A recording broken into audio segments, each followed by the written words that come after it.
वर्तमान में स्थितियां ये हो गई है कि जो भी वोटर लगता है भारतीय जनता पार्टी को वोट नहीं दे रहा है, उसका नाम तुरंत काटने के ऊपर भारतीय जनता पार्टी के पदाधिकारी, कार्यकर्ता, नेता लग जाते हैं। और इसी के उसमें, इसी दबाव में भी पिछले दिनों आपने देखा होगा किस तरीके से बीएलओ जो आत्महत्या तक कर रहे हैं, क्योंकि वो दबाव को बर्दाश्त नहीं कर पा रहे हैं। अब मान लो उनको लगता है कि कभी दबाव बस हमको वोट जो है पेपर से डलवाना पड़ा, पेपर से जो पहले वोट डलते थे उसे डलवाना पड़ा, तो ये 77 लाख वोट जो है ये हमको नहीं देगा।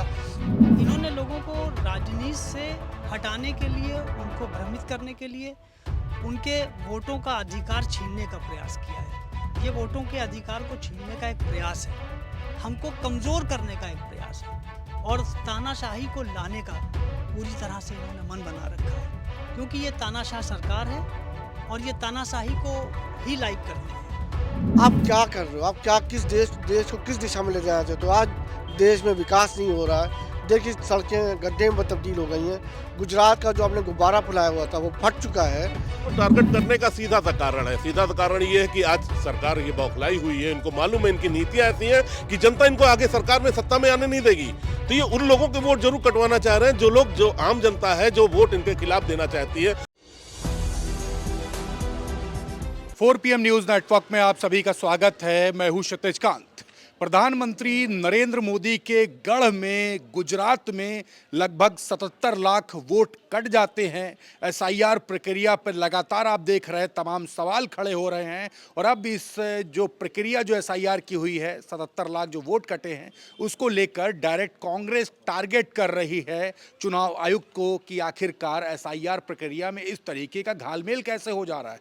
हम बात करेंगे सर, SIR प्रक्रिया देश में कई अलग अलग हिस्सों में हो रही है और हर जगह तमाम सवाल खड़े हो रहे हैं और अब गुजरात जो कि प्रधानमंत्री नरेंद्र मोदी का खुद का गढ़ है, वहाँ पर 77 लाख वोट कट जाते हैं और आरोप लगते हैं कि डायरेक्ट मुसलमानों को टारगेट किया जा रहा है। कैसे देखते हैं इसको? देखिए, बात हिंदू या मुसलमान की नहीं है। ये सरकार क्या कर रही है कि आज के समय में सरकार खुद चुन रही है कि कौन उसको वोट देगा। जैसे एक समय होता था कि जनता चुनती थी कि सरकार कौन होगी, आज की डेट में सरकार ये चुन रही है कि वोट हमको कौन देगा, वोटर कौन होगा सरकार को वोट देने के लिए। देखिए, वर्तमान स्थितियों में सीधी सी बात है, ये दिख रहा है कि भारतीय जनता पार्टी की विंग की तरीके का एक काम कर रही है, ये चुनाव आयोग काम कर रहा है। ज्ञानेश कुमार के बारे में सब कुछ स्पष्ट हो चुका है। खुले मंच पर राहुल जी ने साफ साफ बता दिया कि किस तरीके की मनोस्थिति इस समय चुनाव आयोग की है। वो पूरी तरीके से भारतीय जनता पार्टी की एक फ्रंटल विंग की तरीके से काम कर रहा है। ज्ञानेश गुप्ता को उसका इनाम भी मिलता है।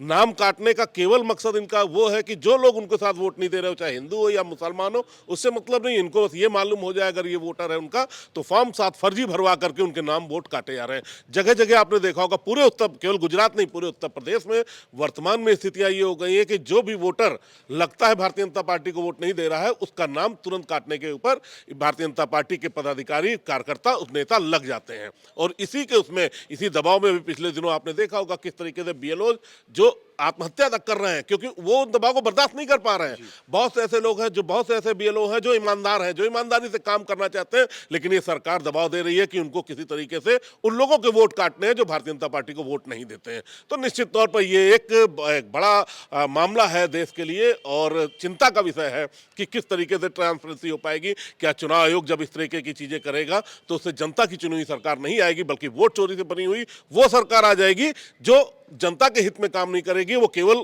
कुछ व्यापारी, जो 2 लोग जिनके बारे में हमारे नेता लगातार राहुल जी बोलते रहे कि अदानी अंबानी 2 लोग देश को बेच रहे हैं और 2 लोग खरीद रहे हैं।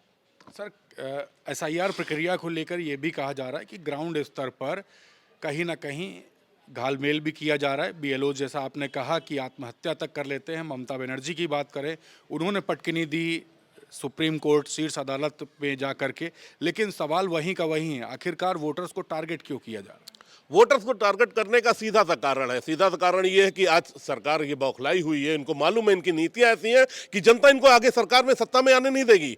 तो ये उन लोगों के वोट जरूर कटवाना चाह रहे हैं, जो आम जनता है, जो वोट इनके खिलाफ देना चाहती है, जो चाहते हैं कि ये सरकार सत्ता से हटे और इसकी जो भी तरीके हैं सरकार के, उसको लेकर के निश्चित तौर पे गुस्सा, नाराजगी आज है। जैसा कि अभी आपने सुना होगा, माननीय अध्यक्ष जी ने भी बोला हर जगह कि आज लोग परेशान इस बात को देख करके कि जो हमारे सबसे बड़े गुरु हैं शंकराचार्य जी, इनका अपमान छोटे छोटे बच्चों बटुक जिनके लिए उनका अपमान, उनको तुमने उनके नाम पर आज कुछ लोगों को लेकर के तुमने उनके चरण धो रहे हो, सब कुछ करो, लेकिन सच ये है उनके पैर धोने चाहिए जिनके साथ ये अपमान हुआ।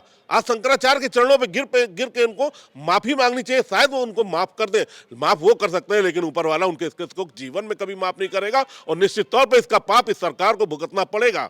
अभी देखिए मणिकर्णिका घाट में माता अहिल्याबाई होलकर की फोटो मूर्ति जो है उसको तोड़ दिया गया, कितने सारे मंदिरों को बनारस के अंदर उजाड़ दिए गए, कितने लोग, आज पूरा देश पूरा प्रदेश केवल हाहाकार मचा हुआ है पूरे उत्तर प्रदेश और देश में। और ये मालूम है इन लोगों को कि इनको सरकार दोबारा नहीं आने जा रही है, तो ये कहीं ना कहीं के उन लोगों के वोट काट रहे हैं जो आम जनता है और सिर्फ भारतीय जनता पार्टी के कार्यकर्ता और वोट जो उनके समर्थक है उनके वोट ये रखना चाहते हैं। अभी आपने देखा होगा हर जगह पे ये चर्चा हो रही है कि फॉर्म 7 फर्जी तौर पर लोगों के भरा करके नाम काटे जा रहे हैं। बीएलओ के ऊपर दबाव है कि आप इसको एक्सेप्ट कर लीजिए, लेकिन हम लोग भी हर जगह पर नजर रखे हुए, कुछ जगहों में निश्चित तौर पर इनके खिलाफ FIR होगी जो भी ऐसा लोग कर रहे हैं। सर कैसे देख रहे हैं, लगातार आरोप लग रहे हैं SIR प्रक्रिया को लेकर, और दूसरी तरफ अगर बात की जाए गुजरात में तो 77 लाख वोट कट गए, प्रधानमंत्री नरेंद्र मोदी का खुद का गढ़ है। SIR प्रक्रिया में ये भी कहा जा रहा है कि मुस्लिमों को डायरेक्ट टारगेट किया जा रहा है, कैसे देख रहे हैं? एब्सोल्युटली राइट, आपका जो कथन है बिल्कुल सही है। 77 लाख वोट में वही वोटर है जो उनको ये मालूम है कि सभासदों के थ्रू, अपने पार्टी पदाधिकारियों के थ्रू उन्होंने ये चिन्हित करा लिया कि ये वोटर हमारे नहीं हैं। अब मान लो उनको लगता है कि कभी दबाव बस हमको वोट जो है पेपर से डलवाना पड़ा, पेपर से जो पहले वोट डलते थे उसे डलवाना पड़ा, तो ये 77 लाख वोट जो है ये हमको नहीं देगा, तो उस नाते हमारे को कहीं लॉस हो सकता है, हमारी सत्ता जा सकती है। तो ये केन प्रकार कैसे सत्ता में बने रहे उसका गुणा भाग में ये एक कदम है। और इस निश्चित तौर पे वो 77 वोट हो, चाहे हमारे यूपी के हों, चाहे ममता बनर्जी साहब के हों, जो भी उनके वोट हैं जो उनके अगेंस्ट में है, जो उनके सत्ता को नहीं चाहते हैं, क्योंकि इतने जनता, आम जनता परेशान हो चुकी है इनके कार्यकलापों से, इनकी महंगाई के कारण। आप देखिए कोई महंगाई का ये आलम है कि कोई भी चीज़ आप लेने जाइए तो वो जो है आपको रेट तो भले ना आपको दिखे कि कम है, लेकिन मात्रा उसकी कम होती जा रही है। जैसे हम आपको जनरल यूज़ में हम बता रहे हैं फॉर्च्यून है, अब आप देखिए पहले हम लाते थे तो 910 ml होता था, फिर 850 ml हुआ, आजकल जो है 650 ml आ रहा है। अडानी जी का भी वही हर चीज़ जो जीने की चीज़ है जिससे आदमी बिना नहीं रह सकता वो चीज़ इंक्रीज करती जा रही है। और होली आ रहा है, देखिए कितना तरह महंगाई का तांडव अभी से शुरू हो गया, चाहे मैदा हो, चीनी हो, रिफाइन हो, जो भी जरूरत की आने वाली चीज़ें हैं। मेडिसिन्स के बारे में आप देखिए कितनी बार्गेनिंग है, कोई अंकुश नहीं किसी ड्रग इंस्पेक्टर से लेके किसी सिस्टम तक, क्योंकि सब सिस्टम में उसी भ्रष्टाचार में लिप्त है, आक्रांत है। इसलिए आम जनता बिल्कुल पिस रही है और ये चाहती है कितनी जल्दी इनकी सरकार जाए। इसीलिए देखा होगा सोशल मीडिया पे कितनी पब्लिक तरह तरह से कमेंट्स करती है कि जितनी जल्दी जाए, बीजेपी भगाओ, देश बचाओ, अदर जो भी कमेंट्स है वो करती रहती है। गुजरात मॉडल का डंका पूरे देश भर में पीट दिया गया, लेकिन अब SIR प्रक्रिया के बाद 77 लाख लगभग वोट कटने की बात हो रही है। गुजरात खुद का गढ़ है प्रधानमंत्री नरेंद्र मोदी का, कैसे देखते हैं इसको? तमाम सवाल खड़े हो रहे हैं इस पर। देखिए, बहुत ही दुर्भाग्य का विषय है कि जो सरकार हम चुन के लाते हैं, अगर ये सरकार जनता ने चुनी है तो जनता का अपर हैंड होता है नेता को चुनने का, ठीक है। और नेता को, जो नेता चुनता है, और नेता उसकी बात पे, उसके कामों को, उसकी मदद करने के लिए हर वक्त तैयार रहता है। हमारे ये जो भारतीय जनता पार्टी के लोग आए, इन्होंने लोगों को राजनीति से हटाने के लिए, उनको भ्रमित करने के लिए, उनके वोटों का अधिकार छीनने का प्रयास किया है। ये वोटों के अधिकार को छीनने का एक प्रयास है, हमको कमज़ोर करने का एक प्रयास है, और तानाशाही को लाने का पूरी तरह से इन्होंने मन बना रखा है, क्योंकि ये तानाशाह सरकार है और ये तानाशाही को ही लाइक करते हैं। क्योंकि ये देश महात्मा गांधी का है, यहाँ पे गोडसे की कोई नीति नहीं चलती, क्योंकि गोडसे ने महात्मा गांधी को मार ज़रूर दिया, लेकिन उनके विचार इतने अजर और अमर हैं कि ये वहाँ पर भी नाकामयाब रहेंगे। क्योंकि आज आप देखें कि एक 70 साल का आदमी, मुझे बहुत दुख होता है कि वो अपना बर्थ सर्टिफिकेट के लिए नगर निगम दौड़ रहा है। आप बताइए उसको 70 साल के सर्टिफिकेट बनवाने की क्या आवश्यकता है, क्योंकि वो कब इस दुनिया को छोड़ के चला जाएगा, उससे उसका कोई लाभ होने वाला नहीं है। आप उसका वोट का अधिकार छीने ले रहे हो।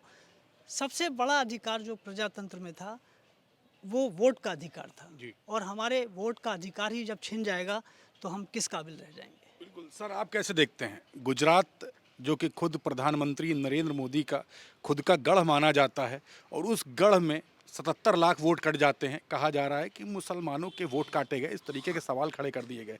कैसे देख रहे हैं इसको? आपके चैनल को बहुत बहुत धन्यवाद कि आप हम लोग की बातें उठाते हैं। आज विपक्ष की बात करने वाला मीडिया नहीं है, और आज आप हम लोग की बात कर रहे हैं, हम लोग के सारे कवरेज किए आपने, उसका धन्यवाद।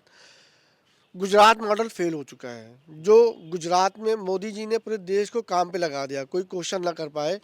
एसआईआर में लगा रखा है कि एसआईआर लोग कराते हैं, पेपर दिखाते हैं। आप एक बार आधार बनवाते हो, फिर आधार को अनवैलिड कर देते हो, किससे कोई डेट ऑफ बर्थ नहीं ले सकते हैं, एड्रेस प्रूफ नहीं ले सकते हैं। आप वोटर आईडी कार्ड जो बना, उससे आप उसी वोटर आईडी से चुने गए, आप उसको बता रहे हो कि वो अवैध है। तो ये आप क्या कर रहे हो? आप क्या किस देश को किस दिशा में ले जाना चाहते हो? आज देश में विकास नहीं हो रहा है। देखिए सड़कें गड्ढे में तब्दील हो गई हैं।